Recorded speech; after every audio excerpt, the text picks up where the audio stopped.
പാലക്കാട് നഗരത്തിൽ മേലാമുറിയിൽ bus bay നിർമ്മിക്കാൻ നഗരസഭാ കൗൺസിൽ യോഗത്തിൽ തീരുമാനം. തെരുവുനായ ശല്യത്തിന് വാർഡുകളിൽ ഷെൽട്ടർ ഹോം നിർമ്മിക്കാനും ഡാൻസ് മാർക്കറ്റ് പൊളിക്കാനും യോഗത്തിൽ തീരുമാനിച്ചു. ബസ് ബേയുടെ പരിശീലനം ഉൾപ്പെടെ നഗരസഭയ്ക്കാകുമെന്ന് നഗരസഭാ ചെയർമാൻ പി സ്മിതേഷ് അറിയിച്ചു. ബസ് ബേ ഈ വർഷത്തെ പദ്ധതിയിൽ ഉൾപ്പെടുത്തി നടപ്പാക്കുമെന്ന പൊതുമരാമത്ത് സ്റ്റാൻഡിംഗ് കമ്മിറ്റി അധ്യക്ഷൻ സുനിൽ അറിയിച്ചു. 47-ാം വാർഡ് കൗൺസിലർ വിസ്മയാണ് ആവശ്യമുന്നയിച്ചത്. ജില്ലാ ഹോമിയോ ആശുപത്രിയുടെ നിർമ്മാണത്തെ ചൊല്ലി യോഗത്തിൽ വിവാദമുയർന്നു. നഗരസഭയുടെ ഹെൽത്ത് ഓഫീസ് പ്രവർത്തിക്കുന്ന സ്ഥലം നഷ്ടപ്പെട്ടുവെന്ന് കൗൺസിലർ എം അഷ്കർ അറിയിച്ചു. നഗരത്തിൽ അലഞ്ഞുതിരിയുന്ന കന്നുകാലികളെ പിടിച്ചുകെട്ടാൻ തീരുമാനിച്ചതായി അധ്യക്ഷൻ പറഞ്ഞു. അമർ പദ്ധതിയിൽ 179 കോടി ചിലവഴിച്ച് നിർമ്മിച്ച ശുദ്ധജല പദ്ധതി കൊണ്ട് ഗുണമില്ലെന്ന് UDF LDF അംഗങ്ങൾ ഉന്നയിച്ചു. കോൺഗ്രസ് കക്ഷി നേതാവ് എം മോഹൻ ബാബുവും CPM അംഗങ്ങളുമാണ് പ്രശ്നം ഉന്നയിച്ചത്.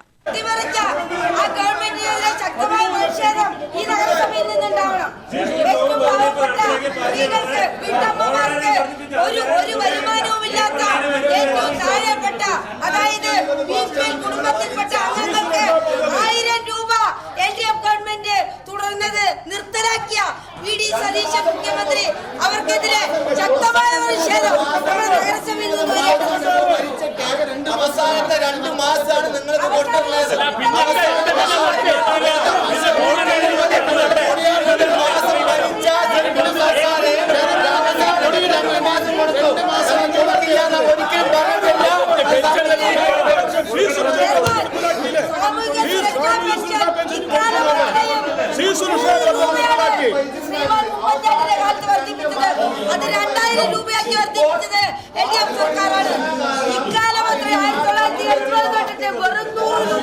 പോരായ്മ ഉണ്ട് എന്ന് സംബന്ധിച്ച ചെയർമാൻ ടെക്നിക് ടീം പരിശോധന നടത്തി റിപ്പോർട്ട് ലഭ്യമാക്കുന്ന മുറയ്ക്ക് നടപടി സ്വീകരിക്കുമെന്നും അറിയിച്ചു.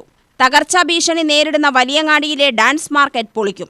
കടമുറി ലൈസൻസുകളെ മറ്റു കടകളിലേക്ക് മാറ്റി പുതിയ കെട്ടിടം നിർമ്മിക്കും. ഇതിനായി തൊഴിലാളികളുമായി ചർച്ച നടത്തും.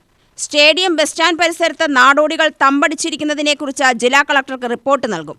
24-ാം വാർഡ് കൗൺസിലർ M പ്രശോഭ് 3 യോഗങ്ങളിൽ പങ്കെടുക്കാത്തതിനാൽ അയോഗ്യനായെന്ന് തെരഞ്ഞെടുപ്പ് കമ്മീഷനെ അറിയിക്കാനും കൗൺസിൽ യോഗം തീരുമാനിച്ചു.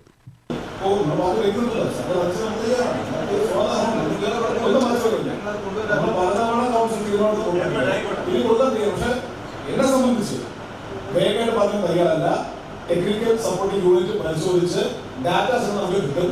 ആ കിട്ടുന്ന ഡാറ്റാ സഹിതം നമ്മൾ പാലക്കാട് നഗരത്തിൽ ഇതിന്റെ ഗുണഭോക്താക്കളായിട്ടുള്ള വാട്ടർ അതോറിറ്റിയിലെ തഴക്കവും പഴക്കവും ചെയ്തിട്ടുള്ള പരിണിതപ്രായിട്ടുള്ള നിരവധി ഉദ്യോഗസ്ഥന്മാർ റിട്ടയർഡ് ആയിട്ടുള്ള ആളുകൾ ഇവിടെ താമസിക്കുന്നുണ്ട്. അവരുടെ കമ്മിറ്റി കോൺസ്റ്റിറ്റ്യൂട്ട് അവരുടെ അഭിപ്രായം ചേർത്തിക്കൊണ്ട് നമ്മൾ കൗൺസിൽ റിപ്പോർട്ട് വയ്ക്കും. അതിൽ കൗൺസിൽ പ്രതികാരം വാങ്ങിച്ചുകൊണ്ട് നമ്മൾ തുടർന്ന് ചെയ്യും. UTV news Palakkad.